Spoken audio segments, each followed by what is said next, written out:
من احلى الوصفات اللي عملتها على قناتي بمبار الفراخ. بجد لو دقتيه هتعتمديه في كل وصفة هتعمليها في اكلاتك او حتى في عزوماتك. يلا بقى نسمي الله ونقول اللهم صل وسلم وبارك على سيدنا مولانا محمد وعلى اله واصحابه اجمعين. بحبكم في الله وبجد بشكر كل حد بيدعمني الفترة ديت. يلا بقى يا امارات نبدأ الفيديو مع بعض، بس ما تنسوش اللايك وكمان كومنت حلو زيكم تشجعوني بيه. هنا بقى معايا كيلو من الجناحات، هنعملها بطريقة سهلة وبسيطة وكمان هنخليها مع بعض. انا خليت الكميه كلها مع نفسي، بس سبت جناح واحد اللي انا اخليه معاكم عشان الفيديو ما يطولش قوي وكمان حبايبي يزهقوا منه. انا اتمنى ان انتوا تتفرجوا الفيديو للاخر عشان بجد هيعجبكم قوي.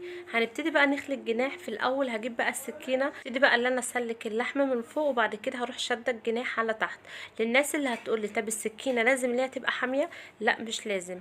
انا عموما السكينه بتاعتي ديت بارده بس انا بحبها قوي وما بقدرش ان انا استغنى عنها. حتى لو هتلاحظوا في كل فيديوهاتي اللي انا ما بستخدمش غيرها عشان بحب السكاكين الصغيره. بس لما الدنيا تروق معايا شويه وابقى انزل ان شاء الله اجيب حبه حاجات يعني اللي احنا نستخدمها. وكمان لو انتوا حابين اللي احنا نصور مع بعض المشتريات في المحل اكتبوا لي في الكومنتات وانا طبعا ما اقدرش استغنى عنكم. انا هنا بقى كنت بقى بسلك الجناح برضو من تحت زي ما عملت من فوق هتعملي في النص، وبعد كده هتشدي هيروح متسلك معاكي على طول. هو الموضوع بس موضوع اعصاب، يعني احنا عندنا اعصاب الجناح برضو عنده اعصاب. بس بجد الموضوع سهل جدا. مش قادره بقى اوصف لكم الطعم تحفه، واقسم بالله طعم الجناحات كانت جميله بجد. بمبار فراخ احلى كمان من البمبار اللي انت بتعمليه. يعني جربي وانت ذات نفسك احكمي. مش شرط تجربي في كميه كبيره، ممكن تجربي في كيلو في نص كيلو حسب ايه الكميه اللي انت حباها. انا هنا خلاص بقى سلكته، يعتبر هقطع الحته اللي تحت. انا يعتبر خلصت الجناح. شايفين الموضوع سهل وبسيط. هبتدي بقى اللي انا اقلبه، حتى برضه هصور لكم برضه وانا بقلبه للناس اللي ما تستغربش الكم بتاع الجاكيت اللي انا لابساه متوسخ ليه. اكيد يعني مش لابساه وسخ، بس انا كنت بصور لكم فيديو الفينو في نفس الوقت. طبعا فيديو الفينو نزل، الناس اللي ما شافتوش هسيب لكم اللينك ان شاء الله في اول تعليق مثبت، حلو قوي. وكمان اللهم صل على النبي. انا ما خدتش بالي اصلا اللي الكم متوسخ، يعني سامحوني سامحوني وما تضحكوش عليا. خلاص بقى سلكت الجناح وقلبته، عصرت ليمون بقى ونقعته في حبه ميه. طبعا زي ما انتم عارفين انا بغسل الفراخ بتاعتي بملح وليمون. سيبنا بقى من الفراخ، جبت بقى الحله على النار وحطيت فيها حبه من الزيت ونزلت بنص بصلايه مقطعاها مكعبات صغيره، وهنزل كمان بربع جزرايه بشراها. هبتدي بقى ان انا اشوح الكلام ده كله، بس اوعي تحرقيه يا دوب، بس هنشوحه وندبله على النار طبعا بحبه زيت. وهروح بقى جايبه معلقه من السمنه، سواء بقى سمنه بلدي زبده سمنه عاديه يعني حسب ايه المتوفر عندك.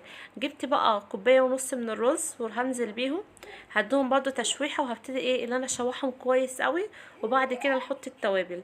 مش قادره اوصف لكم بقى الجزر لما بتحطيه سواء بقى في رز بسمتي او في رز عادي او حتى في الحشوه اللي انت هتحشي بيها فراخ او حمام او بط، بيديكي نكهه في الخلطه اللي انت بتعمليها حلوه قوي بجد، بيسكرلك الخلطه.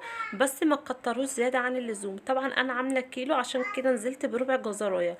طبعا لو عامله كميه اكبر هنزل بكميه اكبر، يعني هي هنضاعف الكميه حسب ايه الكميه اللي احنا هنعملها. نزلت بقى بالتوابل بالملح طبعا، بس الملح حسب الرغبه. نزلت بكاري، نزلت بكركم، نزلت برشه بسيطه من جوز الطيب ورشه بسيطه من كباب الصيني، وهنزل كمان بورق روري.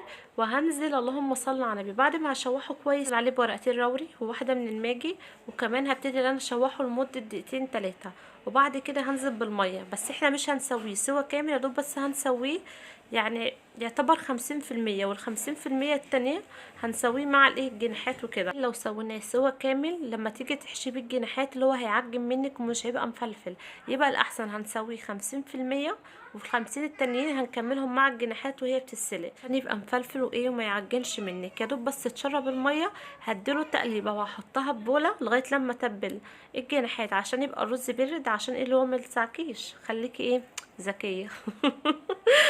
اللهم صل على النبي. هنا بقى جبت بقى الجناحات طبعا بعد ما غسلتها كويس وصفيتها. حطيت بقى فلفل اسمر، وحطيت السبع بهارات، وحطيت طبعا ملح. الملح طبعا حسب الرغبه. حطيت كباب الصيني وحطيت رشه من جوز الطيب. مش هكتر التوابل قوي، هقلبهم بقى كويس قوي. يعتبر عشان ادخل الملح والتوابل اللي انا حطيتها في قلب اللحم من جوه، ودي اهم حاجه. وهبتدي بقى اللي انا احشي. ان شاء الله هسيب لكم المقادير في صندوق الوصف للناس اللي حابه ايه تاخد المقادير وتجرب الوصفه، هتعجبك او هتعتمديها في كل وصفه في وصفاتك. هنا بقى كان بقى رز بارد شويه، هبتدي بقى اللي انا احشي. انا يعني حطيت، يعني مش دي طبعا كميه الرز كلها، كنت سايبه حبه في الحله، قلت ايه عشان ما اوسخش الرز كله وانا بحشي. هكرر معاكم موضوع مره واتنين وتلاته، خلي بالكم عشان ايه ما تمنيش الجناح قوي ويفرقع منك، والرز يطلع ايه زي ما قلت لك معجن وكابس في قلب بعضه. يعني خلي الجناح مظبوط وفي نفس الوقت ما تسيبيش حته فاضيه. هي مالها الحته دي كانت بطيئه قوي ليه كده؟ هنا بقى جبت بقى ورقه سلوفانه، وطبعا ورقه من الزبده، عشان طبعا مش هينفع نحط الجناحات على ورق السلوفان على طول، عشان طبعا نبقى ايه ضامنين صحه الحاجه اللي احنا بنعملها وناكلها لعيالنا. هنلف بقى الجناح، واهم حاجه اللي احنا واحنا بنلفه اللي احنا نضغط عليه جامد.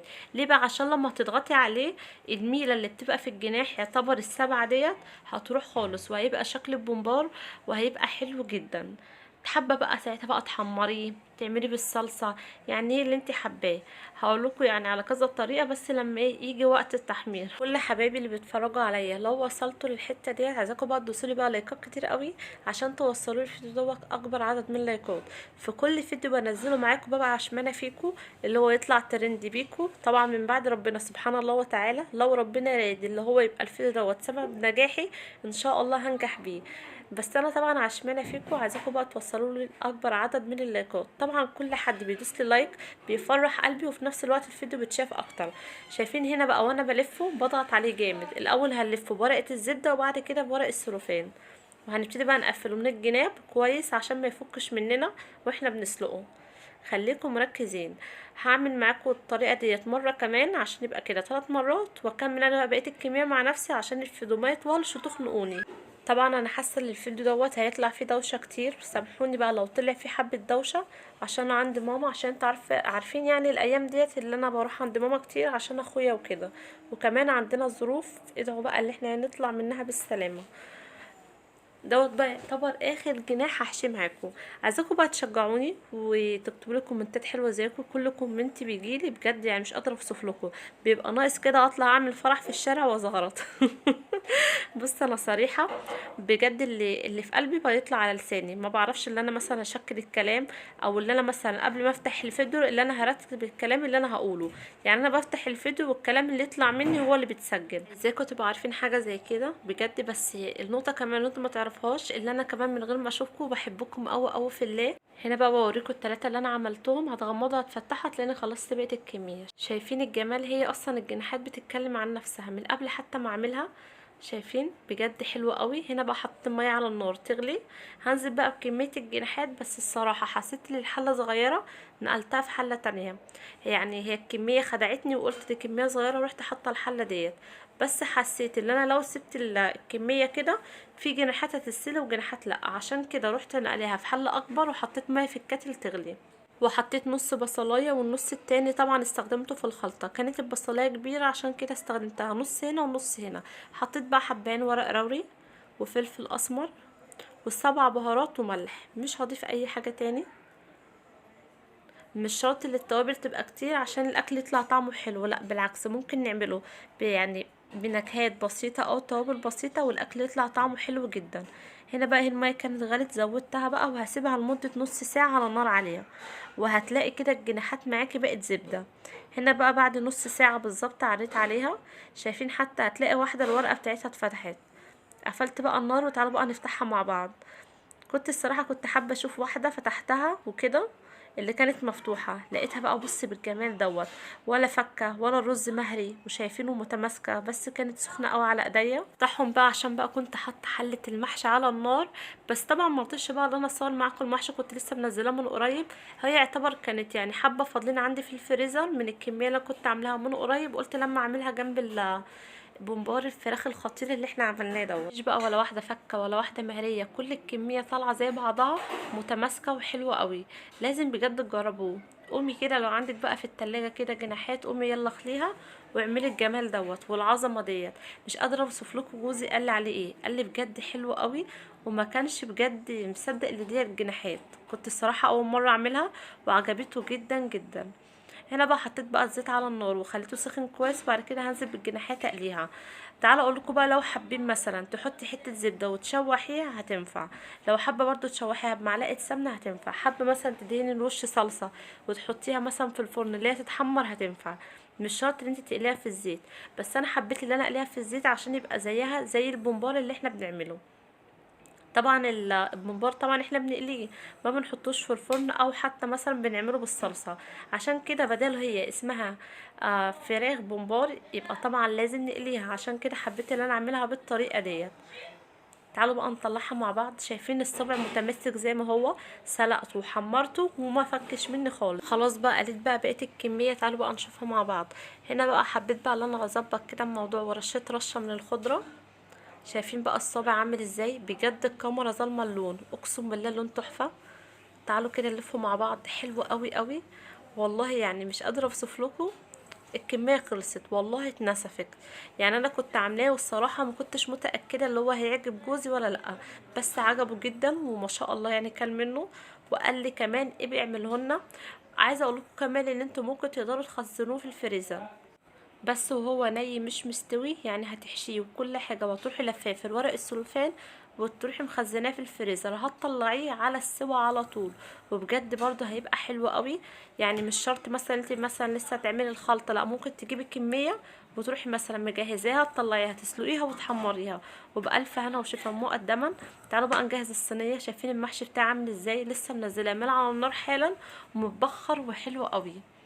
بس بقى مش قادره اوصف لكم، سيبكم بقى من المحشي، من الجمال بتاع بمبار الفراخ، حلو قوي. عملت بقى طبق لسان عصفور وطبق ملوخيه. محلتي طبعا عامله محشي، لازم بقى نظبط الموضوع. صرفنا وقدنا بقى العيال وابو العيال ب30 جنيه. طبعا زي ما انتم عارفين كان عندي حبه خلطه وحبه كرنب فاضلين من المحشي بتاع الفيديو اللي فات. ما شريتش بس غير كيلو الجناحات، وطبعا كان عندي رز في البيت وحشيتهم. شايفين؟ بجد اكله تحفه، اكله ملوكي بجد. تحطيها على سفرتك لو حد طب عليكي على فجأة، تقدري انت تعمليها بكل سهوله. شايفين صبع المحشي بتاعي كيوت ازاي؟ لا لازم تجربوها. قلت بقى لما ارش بقى رشه من الخضره ان شاء الله بقى ما حد حوش، عشان تعرفوا انا صارفه ومكلفه. شايفين شكل الرز عامل ازاي؟ مفلفل. اتمنى بقى ان انتوا بقى تجربوها. متنسوش بقى اللايك والاشتراك في القناه، وكمان كومنت حلو زي كنت تشجعوني.